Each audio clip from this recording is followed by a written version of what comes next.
कहते हैं मर्द रंगीन मिजाजी होते हैं और इसी तरह कहते हैं कि औरत ही औरत की दुश्मन होती है। मर्द की फितरत में होता है धोखा देना और औरत ही औरत का घर बर्बाद करती है। अस्सलाम वालेकुम जी, कैसे हैं आप सब लोग? आई होप आप सब लोग ठीक होंगे, खैरियत से होंगे। Welcome back to my channel Mariyam का जहां। आज मौसम बहुत औसम हो रहा था, बारिश भी हो रही है वफ़े वफ़े से और बहुत ही अच्छा मौसम हो गया है। काफ़ी दिनों के बाद इतनी शदीद गर्मी थी ना कराची में, और अब इतना अच्छा ठंडा मौसम हो रहा है, साथ ही हम एंजॉय भी कर रहे हैं। और आज मैं आप लोगों को पता तो चल गया होगा मैं क्या आप लोगों से शेयर कर रही हूँ। एक ऐसा टॉपिक जो काफ़ी दिनों से मैं सुन रही थी और मैंने कहा कि ये शायद शेयर भी करना चाहिए मुझे आप लोगों के साथ। मेरी सास हमेशा मुझे कहा करती थी कि कभी मर्द का भरोसा नहीं करना, चाहे शादी को 20 साल भी हो जाए ना, तब भी अपने शौहर का कभी भरोसा नहीं करना, उसे कभी अकेला नहीं छोड़ना, कभी अपने घर पे, यहाँ तक कि अपनी बहन का भी भरोसा नहीं करना अपने शौहर के मामले में। वो हमेशा मुझे कहती थी कभी भी तुम मासी या हेल्पर रखो अपने घर पे, तो कम उम्र की या जवान लड़की को कभी भी नहीं रखना, वो बड़ी उम्र की रखना, उसका भी कभी भरोसा नहीं करना, क्योंकि औरत अपने जाल में ऐसा फंसा लेती है ना, फिर निकालना बहुत मुश्किल हो जाता है। मेरी सास हमेशा मुझे ये कहा करती थी। फिर इसके बाद कुछ दिनों के बाद ना ये जो हसरत ड्रामा आया था, तो वो हम लोग साथ मिलकर देख रहे थे। तो मेरी सास मुझे कहती हैं देखो ये वजह होती है, मैं मना करती हूँ, देखो ये शादीशुदा घर किस तरह तबाह हो जाते हैं, किस तरह बर्बाद हो जाते हैं घर। मेरे हस्बैंड और मेरी बॉन्डिंग बहुत अच्छी है, वो मतलब अपनी हर बात मुझसे शेयर करते हैं और मैं भी उनसे हर बात शेयर करती हूँ। बट कुछ दिन पहले उन्होंने मुझे एक बात बताई थी, क्या मुझे बताई, तो मुझे बहुत ज़्यादा शौक़ हुई मैं इस बात को सुनकर। और मैंने कहा क्या आपने नहीं समझाया उन्हें? तो उन्होंने कहा मैंने भी समझाया, बट उनकी एज बड़ी है तो मैं इतना कुछ बोल नहीं पाया, जितना मुझसे हुआ मैंने उनसे समझाया। एक अंकल हैं जो हमारी फैमिली में, हम उनको जानते हैं काफ़ी अच्छी तरह से, हमारी पूरी इन लॉज सब जानते हैं। वो अंकल की पहले एक उन्होंने शादी कर ली थी, फिर उनकी बीवी को उन्होंने डिवोर्स दे दी, उनकी हो गई। फिर दूसरी शादी की तो शायद उनकी वाइफ़ का इंतकाल हो गया। फिर वो तीसरी शादी उन्होंने की, तो उसके बाद भी उन्हें उनकी औलाद नहीं थी। फिर काफ़ी टाइम के बाद उन्हें औलाद हुई, तो उन्हें 5 बेटियां हुई। और वैसे भी कहते हैं कि अगर आपके घर पे बेटी हो जाए ना, तो फिर बाप को है ना झुक के चलना चाहिए, अपनी नज़रें नीचे झुका लेनी चाहिए। बट वो अंकल, उनका काम है ऐसा, उनके पास सारी मॉडर्न आंटियाँ आती हैं, लड़कियाँ आती हैं, सब आती हैं। तो वो थोड़े से रंगीन मिजाजी अंकल हैं। कहते हैं ना कि मर्द की फितरत होती है क्या धोखा देना, और रंगीन मिजाजी मर्द होता है, तो वो रंगीन मिजाजी टाइप के हैं। वो मतलब क्या, एक उनके पास एक आंटी आई और वो भी एक शादीशुदा थी, उनकी बेटी भी थी। उनके हस्बैंड ने उन्हें छोड़ दिया था, डिवोर्स दे दी थी। उसने पूरी अपनी बातें बताई, अपनी स्टोरीज सुनाई, और फिर अपनी कुछ बातों में उन्होंने उलझा भी लिया उस अंकल को। और काफ़ी मतलब दिनों तक वो आती रहीं, बातें करती रहीं, और इस तरह से प्रोटेक्ट किया कि वो अंकल ने जो कपड़े वपड़े थे शायद उन्होंने फ्री में बना के दे दिए उनको। और काफ़ी वो मार्केट में भी घूमने लगी, कुछ चीज़ें भी चाहिए तो शायद वो भी उन्हें दिला के दे दी अंकल ने। और फिर मेरे हस्बैंड ने मुझे कहा था कि मैंने उस आंटी को देखा था एक मरतबा अंकल के साथ।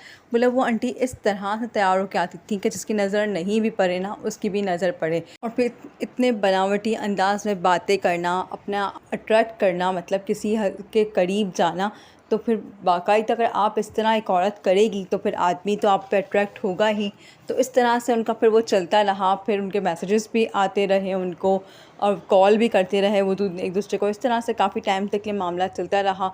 और उसी दौरान आंटी ने ना अपने कपड़े सब फ्री करवा लिए उनसे, सब चीज़ें फ्री में ले ली। और फिर मतलब ख़त्म हुआ तो फिर वो आंटी ने उनसे मतलब रब्ता ख़त्म कर दिया, मतलब राब्ते में फिर नहीं थी वो। तो इन दौरान ही जब वो फ़ोन में बात और करती थी तो उनकी वाइफ़ को भी पता चल गया। तो उनकी वाइफ़ और काफ़ी घर में प्रॉब्लम्स भी। वो अंकल बदज़िद थे कि मैं उनसे ही शादी करूँगा। और फिर उनकी वाइफ़ बहुत परेशान की हुई, वो बच्चियाँ भी थीं उनकी, तो वो कहती थी कि मैं क्या करूँ। तो फिर कहा कि मैं तुम्हें भी रखूँगा और मैं उसे भी रखूँगा। फिर बस इस तरह से मामला चलता गया। फिर काफ़ी टाइम के बाद उनकी वाइफ़ ने उनसे कहा कि आपको क्या, मुझ में क्या कमी है कि क्या आप क्यों दूसरी शादी करें। तो फिर उन्होंने बताया कि मैं जब घर पे आता हूँ तो तुम मुझे टाइम नहीं देती हो, तुम तैयार होकर नहीं बैठती हो, मासियों की हालत में बैठती हो। तो भाई एक बंदे को बाहर एक अच्छी ऐसी औरत मिलेगी तो फिर वो क्यों उसकी तरफ माइल नहीं होगा। फिर इनकी वाइफ़ को भी समझ आ गया कि मुझे किस तरह से रहना है, अपने शौहर को टाइम देना है। और फिर कहीं जाकर उन्हें हस्बैंड को भी कुछ रियलाइज़ हुआ। तो फिर उन्होंने कहा कि नहीं ठीक है, अब मैं जिस तरह से मेरी लाइफ़ है मैं उसी तरह से गुजारूँ, अपने बीवी बच्चों को ही टाइम दूँ। फिर इस तरह से कुछ मामलात हल हो गए। और मगर क्या बताने का मकसद मेरा ये था कि हमेशा अपने शौहर के लिए आप तैयार रहें, उन्हें टाइम दें। जब भी वो घर पर आए ना हाँ, तो आप कोशिश करें उनके पास बैठें, उनसे बातें करें, उन्हें टाइम दें, उन्हें अपने होने का एहसास दिलाएं। ऐसा एहसास दिलाएं कि वो जब घर से जाए ना तो उन्हें आने की जल्दी हो कि मेरी बीवी मेरा इंतज़ार कर रही है। उसका होने का, अपने होने का उसे एहसास दिलाएं। हम पूरा दिन काम काज कर कर, बच्चों को संभाल कर हम थक तो जाते हैं, बट जिसके लिए हम हैं हम वो भूल जाते हैं उसके लिए तैयार होना। हम शादी में जाते हैं, दावतों में जाते हैं, वहाँ जाकर हम तैयार होते हैं, मतलब वो ख़ास जगहों पे जाने के लिए हम तैयार होते हैं। जो शख्स हमारी ज़िंदगी में बहुत ख़ास है, हम उसके लिए ही तैयार नहीं होते हैं। कुछ औरतों की आदत होती है कि वो शौहर जब घर पे आते हैं ना तो उनसे शिकवे, शिकायत, परेशानी और इस तरह से रहती हैं कि वो खुद बेज़ार आ जाते हैं, उन्हें घर पे आने का दिल ही नहीं चाहता। और फिर वो इस तरह से को ढूंढते हैं बाहर, कोई ना कोई जो उनके साथ टाइम स्पेंड करना चाहे, तो वो इस तरह से वो ढूंढते हैं फिर इस तरह से, और कोई इस तरह मिल जाए तो उसमें अट्रैक्ट हो जाते हैं।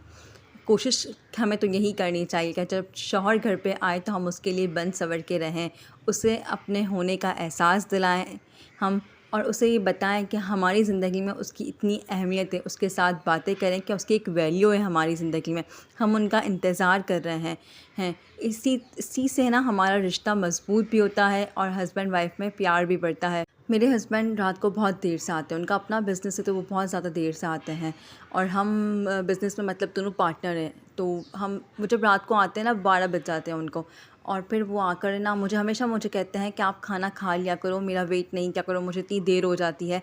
बट मैं कहती हूँ नहीं, मुझे आपके साथ खाना मुझे बहुत अच्छा लगता है, तो मैं कुछ भी हो जाए मैं वेट कर ही रही होती हूँ उनका कि मैं उनके साथ खाऊँगी, क्योंकि मुझे वो उस टाइम पे बहुत अच्छा लगता है। हम जब खाना साथ में खा रहे होते हैं ना तो अपनी पूरे दिन की डिस्कशन कर रहे होते हैं कि आज हमने क्या किया क्या नहीं किया, अपनी डिज़ाइंस शेयर कर रहे होते हैं, अपनी बातें शेयर कर रहे होते हैं।